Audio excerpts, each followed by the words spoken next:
नमस्कार दोस्तों, मैं सव्यसाची त्रिपाठी आपका स्वागत करता हूं अपने चैनल आई ट्री में। और ये चैनल डेडिकेटेड है उन बच्चों के लिए जो बिल्कुल डेस्परेट हैं आईआईटी निकालने के लिए। ना कि सिर्फ आईआईटी निकालने के लिए, नई नई बातें सीखने के लिए, नए नए ट्रिक्स मैथ्स में नए नए कॉन्सेप्ट समझने के लिए बिल्कुल डेडिकेटेड है अपनी नॉलेज को अपग्रेड करने के लिए। ठीक है, और आज हम लोग पढ़ेंगे क्वाड्रेटिक इक्वेशन। क्वाड्रेटिक इक्वेशन में पहले ही एक ये वीडियो बना चुका हूँ, लेकिन उस वीडियो को बनाने के बाद उसकी जो वॉइस क्वालिटी थी वो बहुत ही पियर्सिंग लग रही थी, तो मुझे पर्सनली बहुत सेटिस्फैक्शन नहीं था। बट समहाउ मैंने पोस्ट तो कर ही दिया था, बट उस वीडियो को शायद मैं डिलीट कर दूंगा। और ये रिकॉर्डिंग बहुत अच्छी रही तो मैं इसी वीडियो को पोस्ट करूंगा। ठीक है, इसीलिए मैं इसको रिवर्स फिर से बना रहा हूँ इस वीडियो को। एक्चुअली उसमें माइक में कुछ प्रॉब्लम आ गई थी, जो मैं बहुत कोशिश किया एडिट करने की, बट वो आवाज़ काफ़ी कई जगह पे पियर्सिंग सी है। तो मैंने बिल्कुल नया माइक लिया है वूक का, और रिव्यूज़ तो बहुत अच्छे थे। आज टेस्टिंग भी हो जाएगी, आप लोग फीडबैक देना कि कैसा रहा वॉइस क्वालिटी और ओवरऑल। ठीक है, और जिन बच्चों ने क्वाड्रेटिक इक्वेशन पार्ट 1 नहीं देखा है वो मेरी ये वीडियो जरूर से रेफर करें। आप बेसिक्स पहले समझो, उसके बाद क्वाड्रेटिक इक्वेशन पार्ट 2 में आओ। अभी हम पार्ट 2 पढ़ेंगे, ग्राफिकल एनालिसिस। लास्ट टाइम हमने क्या क्या पढ़ा था? लास्ट टाइम हमने बेसिकली क्वाड्रेटिक इक्वेशन का अलजेब्रिक एनालिसिस पढ़ा था। ठीक है, अलजेब्रिक एनालिसिस पढ़ा था। अलजेब्रिक एनालिसिस में क्या क्या पढ़ा था? रूट्स निकालना सीखा था। रूट्स को बोलते हैं alpha comma beta quadratic equation में। ठीक है, हमने इक्वेशन पढ़ा था, इन इक्वेशन पढ़ा था, हमने डिपेंडेंट वेरिएबल, इंडिपेंडेंट वेरिएबल, इन सबके मायने क्या होते हैं, मीनिंग्स क्या होते हैं, हमने उसके बारे में पढ़ा था। ठीक है, क्वाड्रेटिक इक्वेशन के हमने 2 रूट्स पढ़े थे, अल्फा और बीटा, जिनकी वैल्यू कैलकुलेट करके मैंने दिखाया था कि ये -b plus minus under root B square minus 4ac upon 2a कैसे आती है। क्योंकि ऑब्वियसली ये तो ब्रह्मास्त्र है, मैंने बताया था ये ब्रह्मास्त्र है, और ये लगभग सारे बच्चों को रट भी जाता है। लेकिन ये जो कॉम्प्लिकेटेड सा एक इक्वेशन दिख रहा है, एक वैल्यू दिख रही है, ये वैल्यू आती कैसी है, ये ज़्यादातर बच्चों को नहीं पता होती है, और ज़्यादातर टीचर्स नहीं पढ़ाते हैं, डायरेक्ट इसके एप्लीकेशन में आ जाते हैं। मैंने इसका डेरिवेशन बताया था कि ये रूट कैसे आते हैं, पहली बात। सेकंड थिंग, मैंने अल्फा और बीटा के साथ खेलना कैसे है वो मैंने बताया था। जैसे कि अल्फा प्लस बीटा क्या होगा, -b अपॉन ए होगा। अल्फा इंटू बीटा क्या होगा, c अपॉन ए होगा। तो कई जगह पे आपको अल्फा बीटा निकालने की जरूरत नहीं है, आपको सिर्फ ये वैल्यू पता है तो आप क्वाड्रेटिक इक्वेशन को, कई सारे क्वेश्चन को आप अटेम्प्ट कर सकते हो। ठीक है, क्वाड्रेटिक इक्वेशन मेरा था X square plus B X plus C, Y is equal to X square plus B X plus C. ठीक है, जब y की वैल्यू 0 करते हैं तो अल्फा बीटा की वैल्यू आ जाती है। अल्फा बीटा की वैल्यू, अगर कोई क्वाड्रेटिक इक्वेशन आपको दिया है X square plus B X plus C के फॉर्म में, जैसे कि 3x square plus 5x plus 8 दिया हुआ है, या कोई और क्वाड्रेटिक इक्वेशन दिया है, तो आप ये ना समझे कि सिर्फ ए बी सी की वैल्यू दी हुई है, अल्फा प्लस बीटा की वैल्यू भी दे दी आपको, अल्फा इंटू बीटा की भी वैल्यू दे दी। तो आपके पास बहुत सारे टूल्स आ जाते हैं सिर्फ इस इक्वेशन को देखने से। आज मैं आपको एक बड़ा इंपॉर्टेंट टॉपिक पढ़ाने जा रहा हूं, ग्राफिकल एनालिसिस। और ग्राफिकल एनालिसिस पे जिसका जितना अच्छा कमांड होगा ना, आपको बहुत सारे क्वेश्चन बिना पेन उठाए आप सॉल्व कर सकते हो। तो आज मैं जो चीज बताने जा रहा हूं, बिना स्किप किए इस वीडियो को देखना, कंप्लीट देखना, एंड तक देखना, छोटी छोटी एनालिसिस को देखना। और इसके बाद से कभी भी क्वाड्रेटिक इक्वेशन आपके सामने आता है तो सबसे पहला आपका थॉट प्रोसेस क्या होना चाहिए कि इसका ग्राफ कैसे बनेगा। ठीक है, जब आप ग्राफिकली चीजों को इमेजिन कर ले जाओगे तो आधा क्वेश्चन आपका वही सॉल्व हो जाता है। ठीक है, खासकर ऑब्जेक्टिव क्वेश्चन में सबसे बड़ा एडवांटेज ये होता है कि आपके पास चारों ऑप्शन सामने ही होते हैं, उसमें से आप 1, 2 या 3 ऑप्शंस आप निगेट कर सकते हो सिर्फ इमेजिनेशन के दम पे। अलजेब्रिक सॉल्यूशन में क्या प्रॉब्लम होती है कि इस कैलकुलेशन के लिए आपको पेन उठाना पड़ जाता है। आप इसको दिमाग में एक लिमिट तक कैलकुलेट कर सकते हो। मान लो 1 स्टेप कर गए, 2 स्टेप कर गए, तीसरे स्टेप में आपको पेन उठाना पड़ जाएगा, नहीं तो कंफ्यूज होगे, मिस्टेक होने के चांसेस बढ़ जाएंगे। ग्राफिकल एनालिसिस की सबसे अच्छी बात यह है कि आप चीज़ों को एज अ ग्राफ देख रहे होते हो, तो उसमें without raising your pen you can dive deep into the question. आप सोल्यूशन में बहुत आगे तक बढ़ जाते हो बिना पेन उठाए। तो कई बार जो अच्छे आईआईटी के एस्पिरेंट्स होते हैं, जो एक आईआईटीन की तरह जो क्वेश्चन सॉल्व करना होता है, एक होता है कि नॉर्मल स्टूडेंट की तरह क्वेश्चन सॉल्व करना, पेन उठाना, अलजेब्रिकली सॉल्व करते जाओ, पहले पेज से आगे शुरू करो, दूसरे पेज के अंत में आंसर निकाल दो। एक तो वो तरीका होता है, और एक आईआईटीन की तरह सोचना कि कैसे आप चीज़ों को सिंप्लीफाई कर सकते हो, कैसे आप ऑप्शंस को निगेट कर सकते हो, कैसे आप सही ऑप्शन को गेस कर सकते हो, या सही ऑप्शन को रीजनिंग बेस्ड आप निकाल सकते हो। ठीक है, तो उसके लिए ग्राफिकल एनालिसिस की बहुत इंपॉर्टेंस है। हम लोग ग्राफिकल एनालिसिस पे आते हैं। यूनिवर्सल इक्वेशन में लिख देता हूं, that is equal to Y A X square plus B X plus C. Y is equal to X square plus B X plus C. This is quadratic function.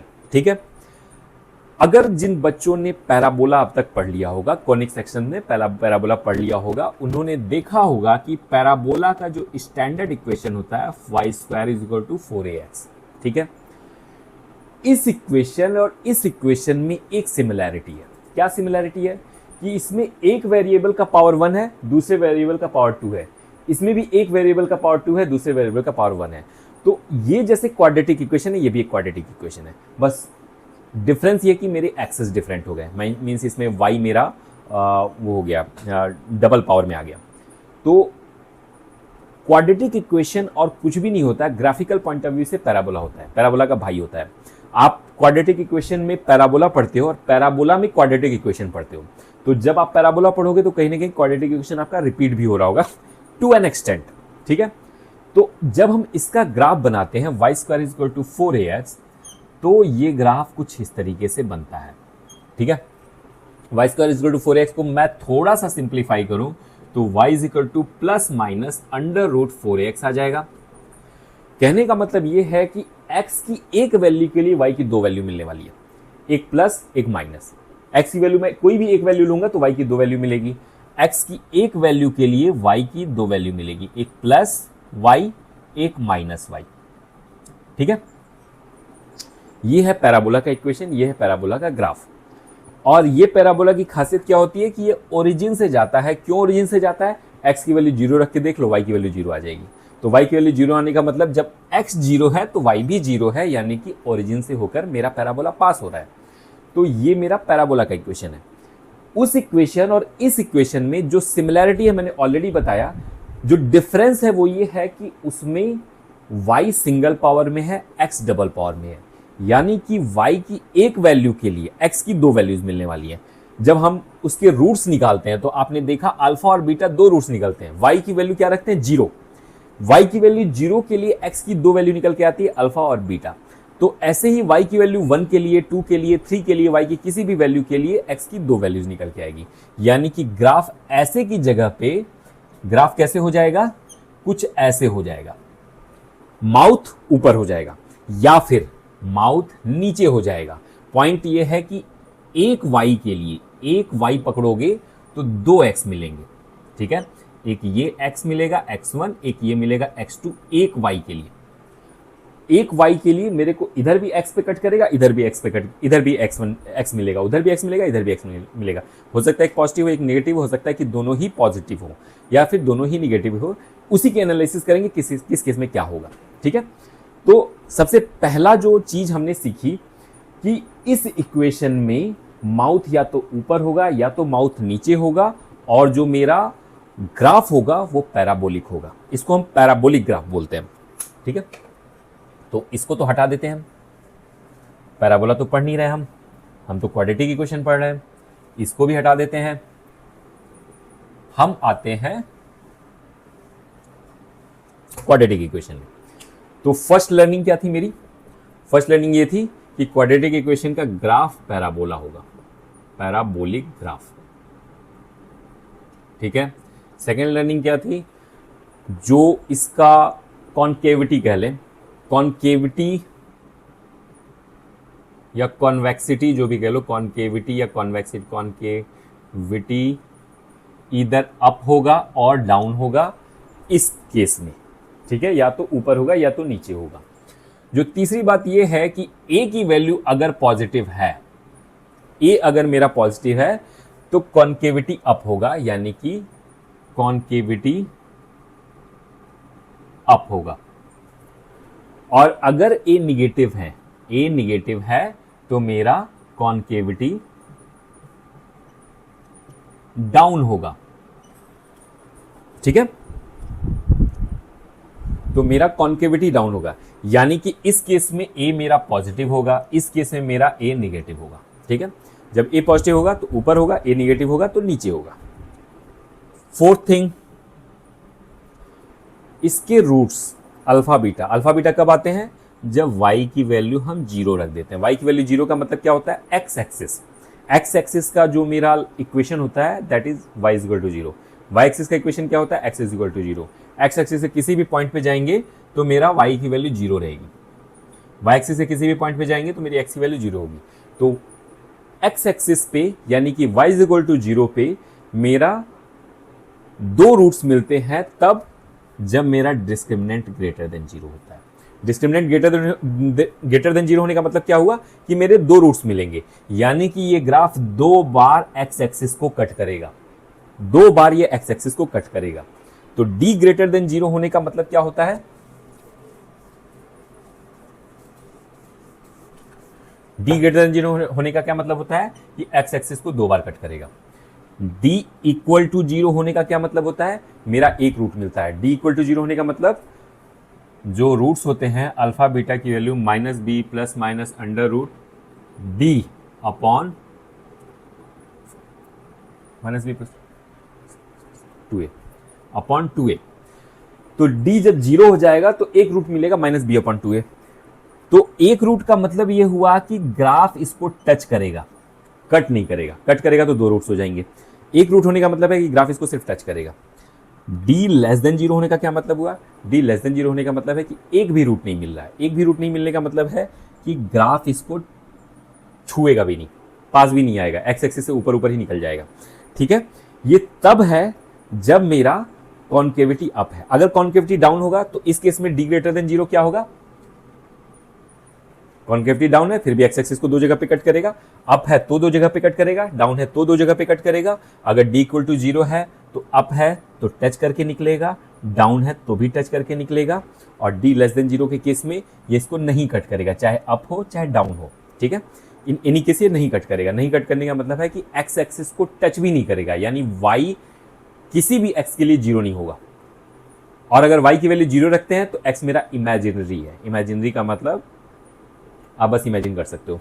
ठीक है, तो ये मेरी इनिशियल लर्निंग हो गई ग्राफ के बारे में। अब आते हैं हम इसको कॉम्बो में देखते हैं। a पॉजिटिव है, d ग्रेटर देन 0 है, a निगेटिव है, d ग्रेटर देन 0 है। ये हम देखते हैं। थर्ड थिंग, एक और चीज पहले एनालाइज कर लेते हैं। अगर मैं x की वैल्यू 0 रख दूं इस इक्वेशन में तो क्या होगा? y की वैल्यू c आ जाएगी, x की वैल्यू 0 पे। x की वैल्यू 0 का मतलब y की वैल्यू c। तो c क्या है? अगर ये इक्वेशन दिया है, c क्या है? c बेसिकली y इंटरसेप्ट है। मींस अगर मैं इस ग्राफ को ड्रॉ करूं तो ये मेरा c है। x की वैल्यू 0 पे, y की वैल्यू c।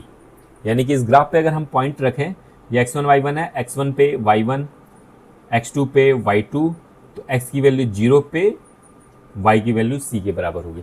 तो उसमें जो कांस्टेंट वाला फैक्टर होता है वो और कुछ नहीं होता है, बेसिकली मेरा क्या होता है? ये मेरा y इंटरसेप्ट होता है। ठीक है, c की वैल्यू अगर पॉजिटिव है तो y इंटरसेप्ट अप होगा। तो कोई फर्क नहीं पड़ता है कि ग्राफ का माउथ किधर है। अगर माउथ ऊपर है तो ऐसे इंटरसेप्ट बनेगा, अगर माउथ नीचे है तो ऐसे इंटरसेप्ट बनेगा, बट c हमेशा पॉजिटिव होगा।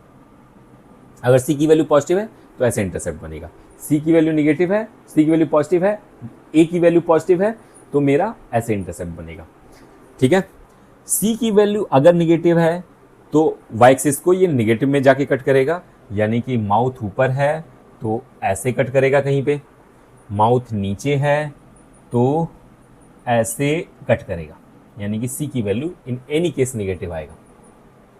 ठीक है, तो a y c इन तीनों में कैसे प्ले करेंगे?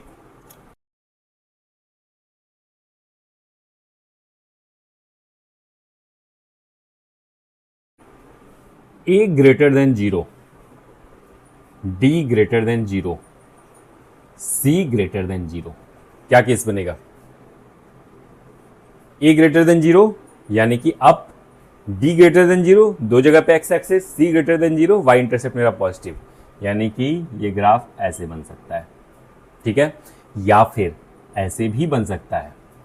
ठीक है, एनीवेज ये दो रूट्स देगा, चाहे पॉजिटिव चाहे नेगेटिव चाहे जो भी होगा। एनीवेज ये मेरा c मेरा पॉजिटिव आएगा। ठीक है, और किसी भी तरह से मेरा माउथ हमेशा ऊपर रहेगा। ठीक है, ये केस कभी नहीं हो सकता। क्यों? क्योंकि इसमें मेरा सी निगेटिव हो जाएगा। तो या तो ये दोनों रूट्स मेरे निगेटिव हुए या तो दोनों रूट्स पॉजिटिव हो गए। ठीक है, यानी कि both roots are either positive और निगेटिव। बोथ रूट्स, एक अगर पॉजिटिव है तो दूसरा ही पॉजिटिव होगा, एक अगर निगेटिव है तो दूसरा भी निगेटिव होगा। ऐसा कभी भी नहीं होगा कि एक पॉजिटिव है एक निगेटिव है, ऐसा कभी भी नहीं होगा, क्योंकि मेरा सी ग्रेटर देन जीरो है। ठीक है, सी लेस देन जीरो का केस नहीं है। A greater than zero, D greater than zero, C less than zero. A greater than zero का मतलब माउथ ऊपर, डी ग्रेटर देन जीरो मतलब दो रूट्स, सी लेस देन जीरो का मतलब तीसरा केस। ठीक है, दिस केस, इसको मैं अलग से बना देता हूं। ये ग्राफ यहां से हटा देते हैं, ये केस बनेगा। ठीक है, यानी कि एक रूट पॉजिटिव होगा, one root positive, one root negative. ठीक है, एक रूट पॉजिटिव होगा एक रूट निगेटिव होगा। तो आप इसमें जज कर सकते हो, ए ग्रेटर देन जीरो है, डी ग्रेटर देन जीरो है, A greater than zero mouth ऊपर हो गया, डी ग्रेटर देन जीरो यानी कि दो रूट्स आएंगे ही आएंगे, और तीसरा सी लेस देन जीरो होने का मतलब है कि ए पॉजिटिव है तो दूसरा निगेटिव हो जाएगा। ठीक है, तीसरे क्वेश्चन में आते हैं। इसी को अब मैं ए लेस देन जीरो के पॉइंट ऑफ व्यू से देखता हूं। A less than zero, D greater than zero and C greater than zero. A less than zero, D greater than zero, C less greater than zero. In that case मेरा A less than zero का मतलब mouth negative, D greater than zero मतलब दो जगह cut करेगा, और सी greater than zero यानी कि ये ऐसे कट करेगा। यानी कि माउथ ए ग्रेटर देन जीरो हो गया, दो जगह कट कर रहा है, डी ग्रेटर देन जीरो हो गया, और सी ग्रेटर देन जीरो होने का मतलब इंटरसेप्ट मेरा पॉजिटिव है। तो इसका मतलब यह हुआ कि एक रूट मेरा पॉजिटिव, एक रूट मेरा निगेटिव। ठीक है,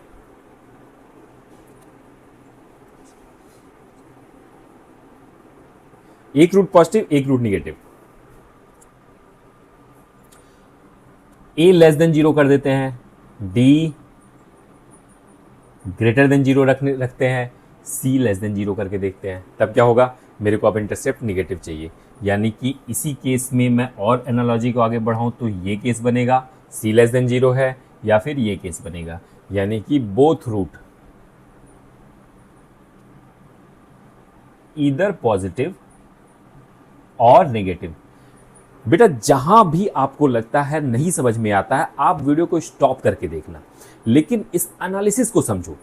ये एनालिसिस का मतलब ये नहीं है कि तुमको इससे सीधे क्वेश्चन आ जाएगा। ये एनालिसिस कहीं ना कहीं तुम्हारी अंडरस्टैंडिंग को डेवलप करता है, ये अंडरस्टैंडिंग काम आती है। ठीक है, कभी भी तुमको ये चीज मेमोराइज करने जैसा नहीं है, ये चीज समझने वाली बात है। एक बार समझ लिया ना, तो ऐसा नहीं है कि ये सारे रिजल्ट तुमको याद रखने की जरूरत है। तुम वहां पे इमेजिन करके सोच सकते हो कि ए ग्रेटर देन जीरो मतलब कि मेरा कर्व ऐसे हो जाएगा, पॉजिटिव डायरेक्शन में जाएगा, आई मीन अपवर्ड होगा। डी ग्रेटर देन जीरो मतलब एक्स एक्सिस को कट करेगा, लेकिन सी की वैल्यू निगेटिव है, यानी कि एक इधर होगा तो एक वाई एक्सिस के दूसरी साइड में होगा। तो ये चीज इमेजिनेशन में आप देख सकते हो। और जहां भी लगता है ना, वीडियो को रोक कर स्टॉप करके आप इसके नोट्स बना लो। ये नोट्स आपको लास्ट मिनट में काम आएंगे, स्पेशली जब एग्जाम सर पे होगा तो आपको ये एनालिसिस रेडी रिकॉर्नर की तरह आपको रखनी है, क्योंकि ये बहुत इंपॉर्टेंट पार्ट है क्वाड्रेटिक इक्वेशन का। अभी तक जो आप पढ़े थे वो आप हाई स्कूल में भी पढ़े हो, रूट्स तो छोटी मोटी बात है, लेकिन ये जो चीज दे रहा है ना, ये आपका एक्चुअल में आईआईटी का सिलेबस है।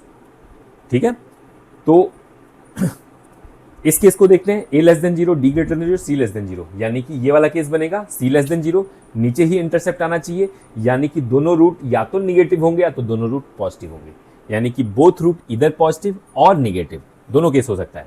ठीक है, एनालॉजी को आगे बढ़ाते हैं।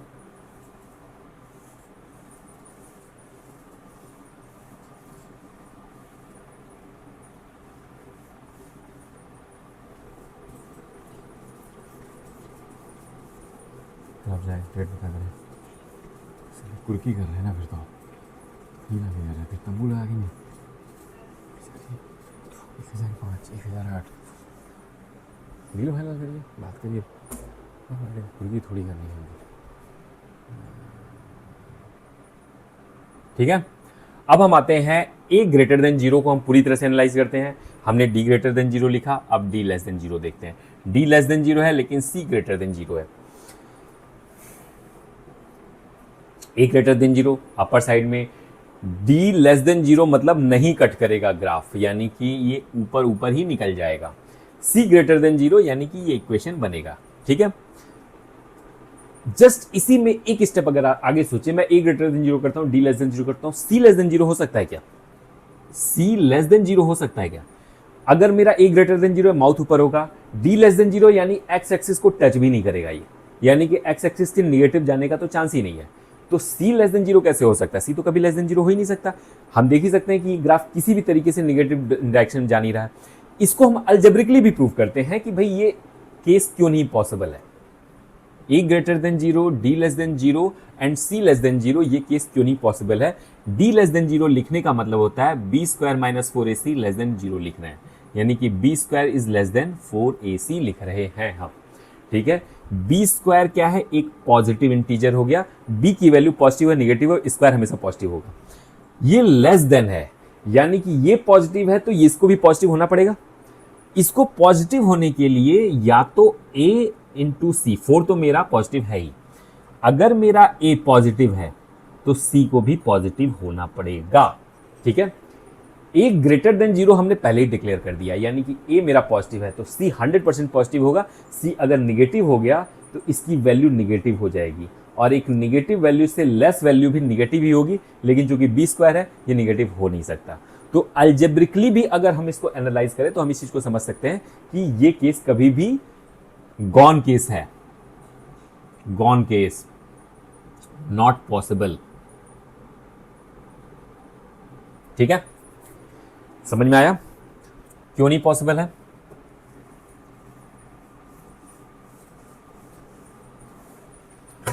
सेकेंड थिंग, हम आते हैं a ग्रेटर देन जीरो को हमने एनालाइज कर दिया d लेस देन जीरो के केस में। a लेस देन जीरो को करते हैं, d लेस देन जीरो करते हैं, c लेस देन जीरो करते हैं, ये दोनों तीनों केस पॉसिबल है। a लेस देन जीरो नीचे, d less than zero, x axis को कट भी नहीं करेगा, यानी कि पूरा का पूरा ग्राफ मेरा पॉजिटिव निगेटिव y एक्सिस की तरफ ही होगा, यानी कि नीचे होगा, x एक्सिस को कट भी नहीं करेगा, और c लेस देन जीरो ये इन एनी केस होगा। ठीक है, दूसरा case a less than zero, d less than zero, c greater than zero, ये पॉसिबल है? ये पॉसिबल है? ये नहीं पॉसिबल है। a लेस देन जीरो होगा, d लेस देन जीरो होगा, तो लगभग लगभग ग्राफ यही बनेगा। c किसी भी केस में ग्रेटर देन जीरो नहीं हो सकता, क्योंकि ये ग्राफ मेरा x एक्सिस के ऊपर जा ही नहीं रहा कहीं पे, तो ये मेरा गॉन केस है, नॉट पॉसिबल। ठीक है, तो इसको हम अलजेब्रिकली प्रूव करते हैं। हमने क्या लिखा? d less than zero, d less than zero का मतलब b square minus 4ac less than zero हो गया, b square is less then 4ac हो गया। अब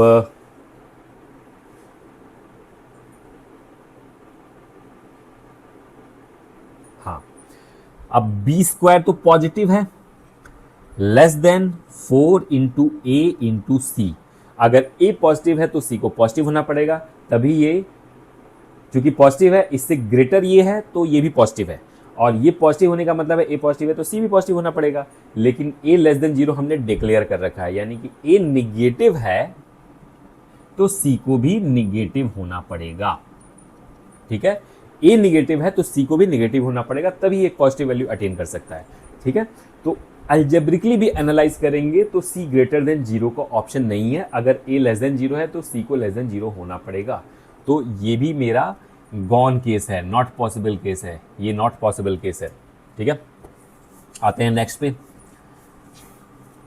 नेक्स्ट में वैसे कुछ बचा नहीं, नेक्स्ट में जो बच जा रहा है वो सिर्फ ये है कि d इक्वल टू जीरो का केस क्या होगा, वो आपके अपनी एनालिसिस के लिए मैं छोड़ता हूं कि आप जो है उसको खुद एनालाइज करो और खुद समझो कि भाई किस केस में क्या बनना चाहिए।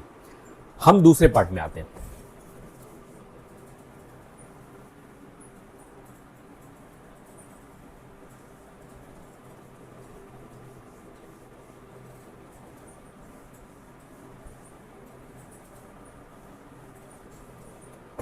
हम इसमें हम इक्वेशन देख के जज करते हैं कि क्या केस बन रहा है। जैसे मैं अगर मान लो 5x² प्लस 10x माइनस 3 लिख रहा हूँ, जस्ट इमेजिन करो कि इसका क्या केस बनेगा। a की वैल्यू पॉजिटिव है, ग्राफ अप साइड, b की वैल्यू क्या है, b² माइनस 4ac, यानी कि b का स्क्वायर 100 माइनस 4ac, माइनस तो माइनस प्लस हो जाएगा, 4 इंटू 5 इंटू 3, तो एक तरह से d ग्रेटर देन 0 आ गया। वैल्यू ना भी निकालें, d ग्रेटर देन 0 आ गया। तो ये केस बन रहा है कि ये दो वैल्यू आएंगी, a पॉजिटिव है, d की वैल्यू ग्रेटर देन 0 है, लेकिन इंटरसेप्ट -3 है, तो ये ऐसे बनेगा ग्राफ, यानी कि एक रूट पॉजिटिव होगा, एक रूट निगेटिव होगा। ठीक है, सॉल्व करके निकाल लो भाई, एक पॉजिटिव आएगा, एक रूट मेरा निगेटिव आना चाहिए लॉजिकली। तो मैं इसको सॉल्व करता हूँ।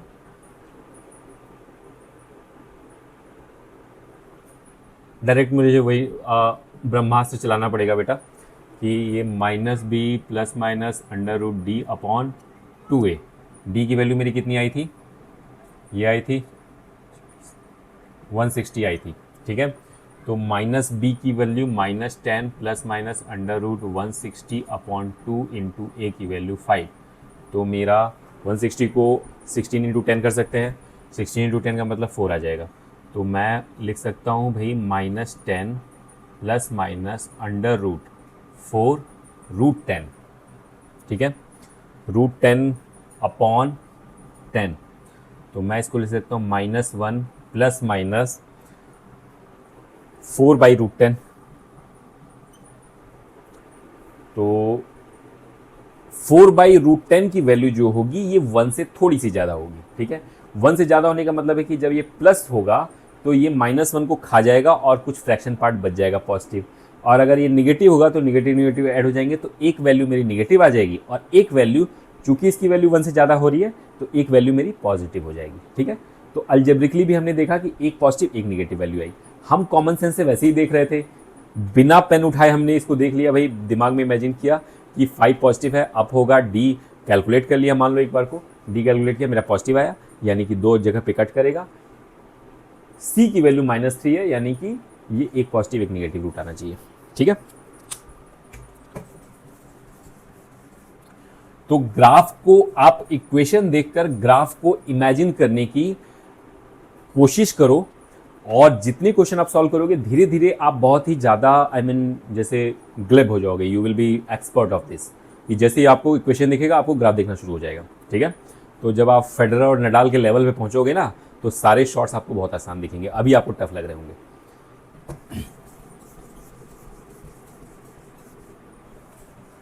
ठीक है बेटा, अब हम ग्राफ देखकर जज करते हैं कि क्या होता है। ये तो हमने इक्वेशन देखकर ग्राफ जज किया, भाई मैं दिखाता हूं, एक ग्राफ बना रहा हूं, भाई मैं ऐसे बना रहा हूं।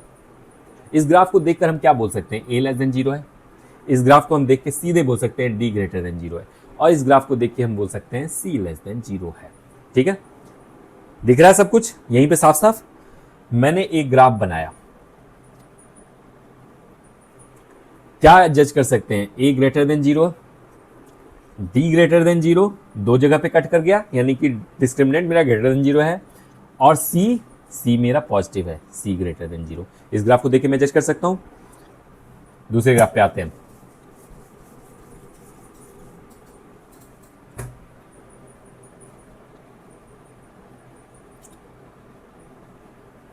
क्या जज कर सकते हो, माउथ नीचे, a < 0, कहीं पे कट नहीं कर रहा है, d भी < 0 हो गया, और c भी मेरा <0 हो गया। पहले हम इससे ग्राफ बना रहे थे, अब ग्राफ देख के आप ये देखो कि ये हम इतनी एनालिसिस हम खुद कर सकते हैं। मान लो इस ग्राफ के लिए 4 ऑप्शन आपको आ गए, जिसमें मैं लिख देता हूं भाई 3x² प्लस 5x माइनस 9। एक इक्वेशन ये लिख देता हूं, एक इक्वेशन लिख देता हूं कि -3x² माइनस 5x माइनस 9। एक इक्वेशन लिख देता हूँ -3x² माइनस 5x प्लस 9। एक इक्वेशन लिख देता हूँ +3x² प्लस 5x माइनस 9। आपको रूट्स निकालने की जरूरत नहीं है, यहीं से देख सकते हो कि भाई a < 0 है, यानी कि ये ऑप्शन कट, ये ऑप्शन कट, दो ऑप्शन कट हो गए। यहीं से देख सकते हो c भी < 0 है, यानी कि -9 ये वाला इन दोनों ऑप्शन में ये लेस देन जीरो है, ये वाला मेरा कट हो गया क्योंकि सी इसमें ग्रेटर देन जीरो दिख रहा है। तो यही से आप सिर्फ एनालिसिस से आप क्वेश्चन को सॉल्व कर सकते हो कि भाई कौन सा ऑप्शन हो सकता है मेरा। रूट निकालने की जरूरत नहीं पड़ेगी आपको, क्वेश्चन में कैलकुलेशन की जरूरत नहीं पड़ेगी, आप सिर्फ इमेजिनेशन से देख सकते हो भाई ये ग्राफ इस तरह से बन रहा है, तो आपका कौन कौन से ऑप्शन को आप निगेट कर सकते हो। ठीक है,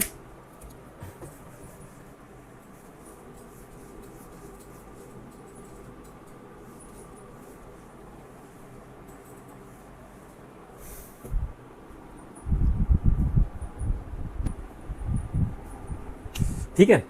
तो अब हम बात करते हैं कि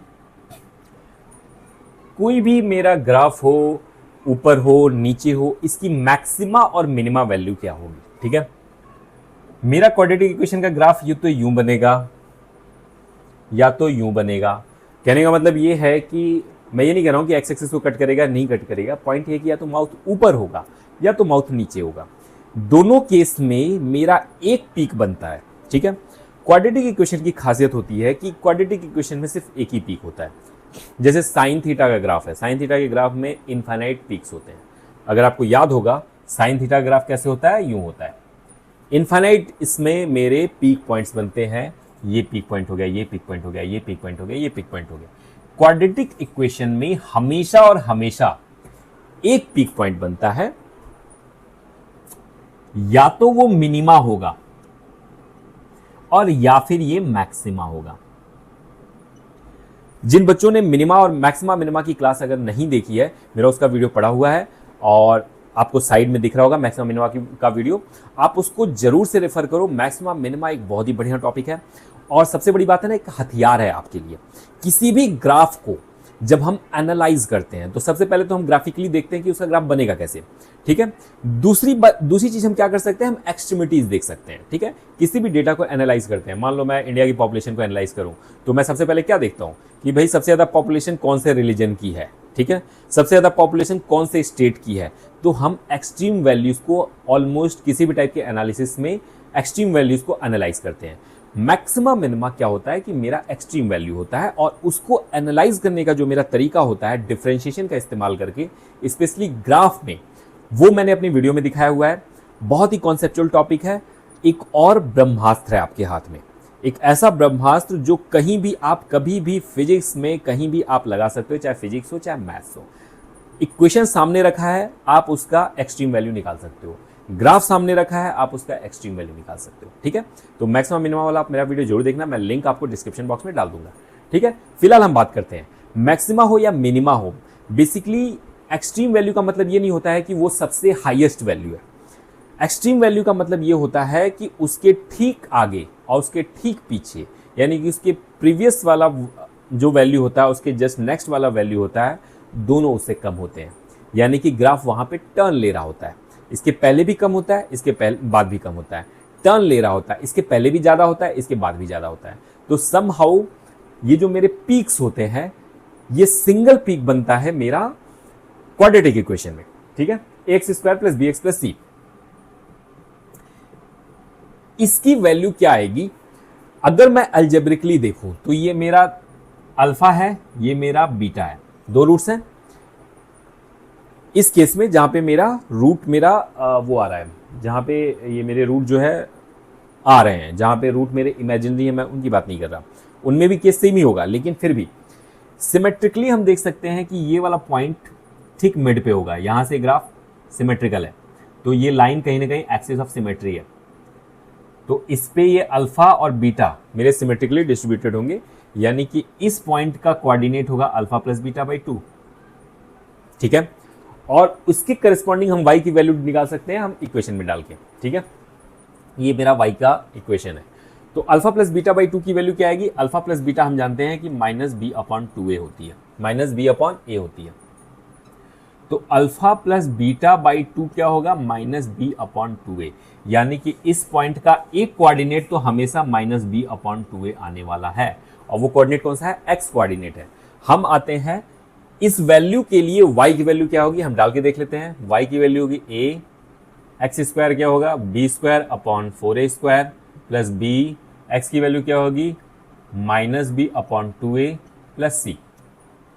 ठीक है, तो मैं इसको सॉल्व करता हूँ। a से एक a कट जाएगा, यहाँ पे भी b स्क्वायर है, यहाँ पे भी b स्क्वायर है, और यहाँ पे 4a है, यहाँ पे 2a है, तो मेरा 4a हो जाएगा और यहाँ पे हम 2b हो जाएगा, और प्लस c के लिए हम 4a से मल्टीप्लाई कर देंगे 4ac, तो y की वैल्यू ये आएगी।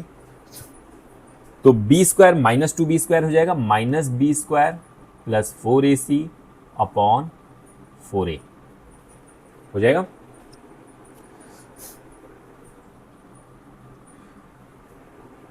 अगर मैं इसमें माइनस को बाहर निकाल लूं तो माइनस बाहर हो जाएगा, b square minus 4ac upon 4a, यही आएगी वैल्यू। तो मैं इसको लिख सकता हूं माइनस, ये क्या है मेरा बेसिकली डिस्क्रिमिनेंट है, तो माइनस d अपॉन 4a मेरा वैल्यू आया, y की वैल्यू, यानी कि दूसरा कोऑर्डिनेट आएगा माइनस d अपॉन 4a। ठीक है, तो आप एनालाइज करके देख लेना इक्वेशन को। अगर ये इक्वेशन एक्स एक्सिस को नहीं भी कट करता है तो भी मैक्सिमा का कोऑर्डिनेट या मिनिमा का कोऑर्डिनेट, एक्सट्रीमिटीज का कोऑर्डिनेट हमेशा यही आने वाला है, minus b upon 2a minus d upon 4a, यानी कि y की value minus d upon 4a आएगी और x की value minus b upon 2a आएगी। तो ये तो मेरा हो गया अलजेब्रिक मेथड। इसको हम out of my interest, out of your interest, out of our learning, हम इसको मैक्सिमम मिनिमा के तरीके से भी चेक कर सकते हैं। ठीक है, इसमें ये वैल्यू तो, ये एनालिसिस तो मेरी ऐसे ही आएगी, लेकिन ये जो मैंने निकाला है एक्सट्रीमिटी वाला point alpha plus beta by 2 minus B upon 2a, जिसको हम रख के हम y की वैल्यू निकाल रहे हैं, इस वैल्यू को निकालते हैं मैक्सिमम मिनिमा के तरीके से। मैक्सिमम मिनिमा में हम क्या करते हैं, बेसिकली एक्सट्रीम पॉइंट वो पॉइंट होता है जहां पे dy बाई dx मेरा जीरो होता है। dy बाई dx क्या होता है, किसी भी ग्राफ में जो स्लोप होता है उसको हम dy बाई dx बोलते हैं। तो dy बाई dx जीरो होने का मतलब है कि स्लोप जो है जीरो है, tan थीटा जीरो है, यानी कि थीटा की वैल्यू जीरो हो गई। थीटा की वैल्यू जीरो होने का मतलब है एक्स एक्सिस के पैरेलल लाइन है, तो चाहे वो मिनिमा पॉइंट हो, स्लोप क्या है, टेंजेंट उस पर क्या होगा, चाहे मैक्सिमम पॉइंट हो, टेंजेंट क्या होगा, एक्स एक्सिस के पैरेलल होगा।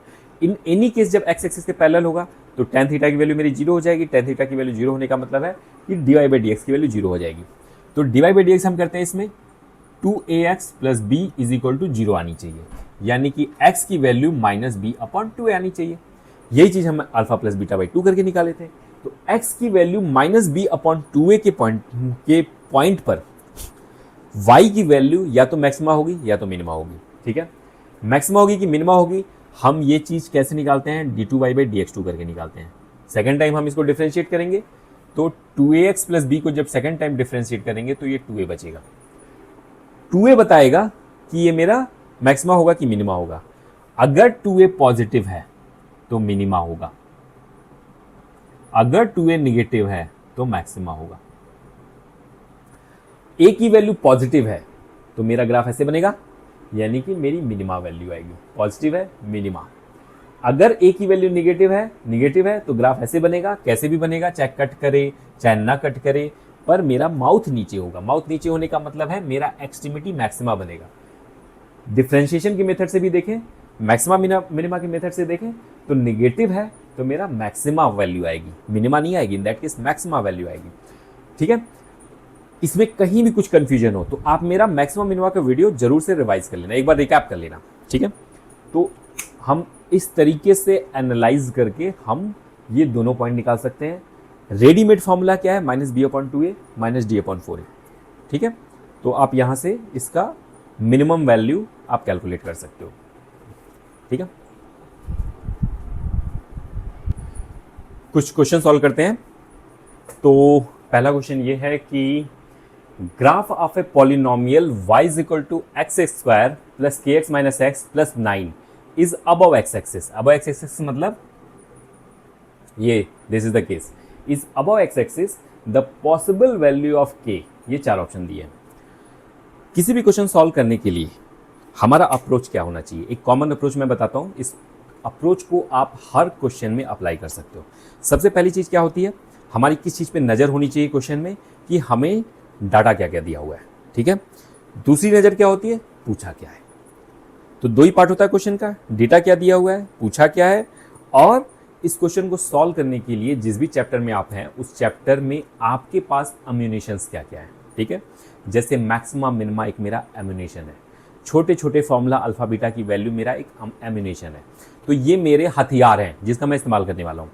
डाटा क्या दिया हुआ है, इसके ऊपर दो पार्ट हैं। एक तो पार्ट वो है कि क्या चीज़ डायरेक्टली लिखा हुआ है और एक पार्ट ये है कि क्या चीज़ें आप इन्फर कर सकते हो। दोनों डाटा आपके पास है। फॉर एग्जाम्पल इस क्वेश्चन में अगर ये लिख दिया है कि इस क्वेश्चन का ग्राफ, इस इक्वेशन का ग्राफ अबव एक्स एक्सिस है।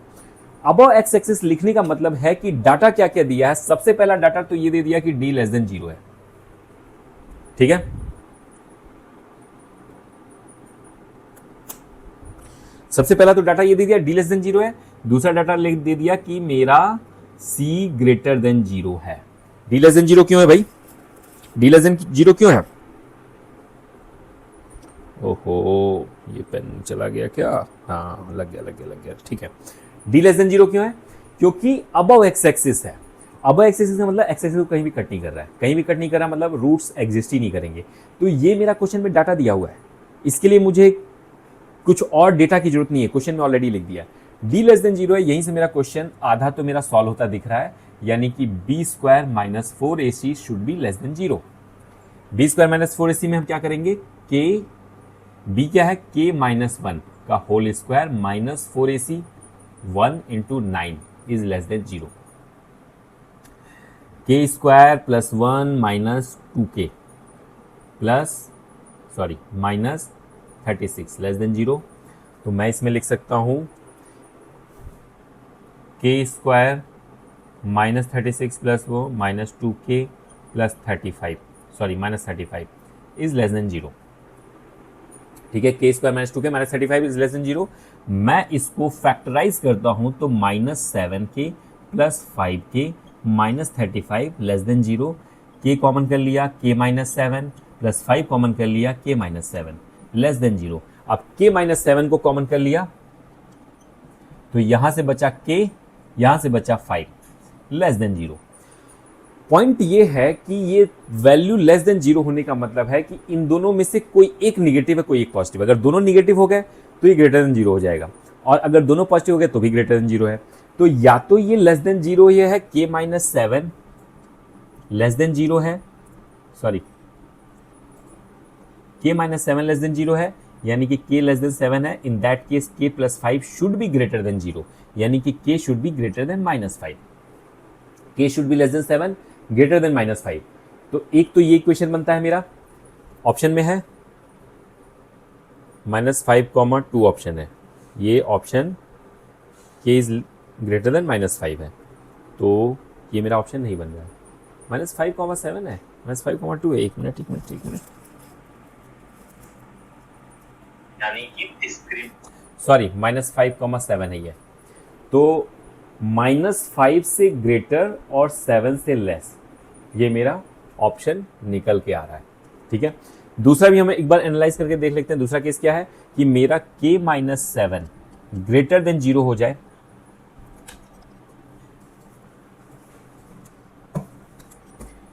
k माइनस 7 ग्रेटर देन 0 कर दें, k ग्रेटर देन 7 कर दें, और दूसरा ऑप्शन क्या था मेरा, k प्लस 5 लेस देन 0 कर दें, k लेस देन -5 कर दें। तो k ग्रेटर देन 7 कर दें, k लेस देन -5 कर दें। इन दैट केस ऐसा कोई भी पॉसिबल वैल्यू है कि भाई k 7 से बड़ा भी हो और -5 से छोटा भी हो, नहीं है। तो ये मेरा गॉन केस, मेरा ऑप्शन 2 करेक्ट है, ठीक है।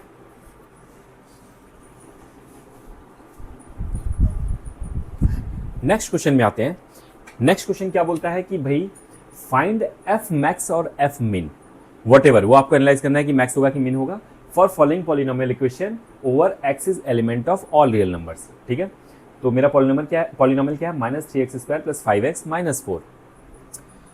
सबसे पहले जो क्वेश्चन देखकर हम क्या क्या चीजें इंटरप्रेट कर सकते हैं, ए की वैल्यू -3 है, यानी कि ग्राफ मेरा डाउनवर्ड डायरेक्शन में माउथ होगा, यानी कि मेरा मैक्सिमा वैल्यू मिलेगी, मिनिमा वैल्यू नहीं मिलेगी इस केस में, ठीक है। तो मैक्सिमा वैल्यू मिलेगी, ठीक है, मिनिमा वैल्यू नहीं मिलेगी। Following polynomial find F max या एफ मिन, तो मुझे एफ मैक्स की वैल्यू होती क्या है, हमें पता है -d/4a, ये तो होती है माइनस डी अपॉन 4a, निकाल लो। d की वैल्यू क्या है, B square minus 4ac, minus common कर लो, B square minus 4ac upon 4a। तो बी स्क्वायर की वैल्यू कितनी है 25 माइनस 4ac कितना है 4 इंटू ए और सी दोनों निगेटिव हैं तो दोनों मिलके पॉजिटिव हो जाएंगे, यानी कि 12 अपॉन 4a, यानी कि आएगा 25। 4a की वैल्यू कितनी है -3, तो 4 से 12 -12 आएगा, यहाँ पे -12 आ जाएगा। और 25 माइनस 48 कितना हो जाएगा मेरा 48, 25 माइनस 48 23, लेकिन माइनस, तो ये मेरा मिलके आ जाएगा 23/12, ठीक है। डिस्क्रिमिनेंट निगेटिव था, मीन्स मेरा रूट पॉसिबल नहीं है, नहीं कुछ गड़बड़ कर रहा हूँ मैं, माइनस बी स्क्वायर की वैल्यू 25, तो ये माइनस यहाँ पे रहेगा ना भाई, पहले से माइनस रहेगा, तो ये माइनस इस माइनस के साथ टकरा के ख़त्म हो जाएगा, तो ये प्लस आना चाहिए, और ये माइनस मेरा रह जाएगा -23/12, ठीक है। ये आएगा। इमेजिनेशन में देखो, हमने देखा कि मेरा डिस्क्रिमिनेंट -23 आ रहा है, -23 आने का मतलब है कि मेरा रूट नहीं है, इमेजिनरी रूट है। दूसरी बात है ए की वैल्यू -3 है, यानी कि पूरा का पूरा ग्राफ मेरा नीचे से घूम जाएगा, ठीक है, मेरा एक्स एक्सिस तक पहुंचेगा ही नहीं। इस केस में हम ये चीज़ इमेजिन कर सकते हैं कि y की वैल्यू निगेटिव आएगी, और मेरा y की वैल्यू निगेटिव आ भी रहा है, तो ये एक मेरा क्रॉस चेक हो गया। मैंने अभी जब कैलकुलेट किया था तो ये प्लस आ रहा था, लेकिन मेरे दिमाग में था ये बात कि ये चीज़ जो है रूट अगर डिस्क्रिमिनेंट -23 आ रहा है और माउथ नीचे है, तो इसका मतलब ये है कि y की वैल्यू निगेटिव आनी चाहिए, तो ये पॉजिटिव कैसे आ रहा है। तभी मैंने ऊपर से फिर से स्कैन किया तो मैंने देखा कि ये निगेटिव आ रहा है, ठीक है। तो ये डबल क्रॉस चेक करने का जो तरीका है ना, ये डबल क्रॉस चेक करने का यही फायदा है कि आप अगर गलती कर भी रहे हो ना तो आप उसको सुधार सकते हो, ठीक है।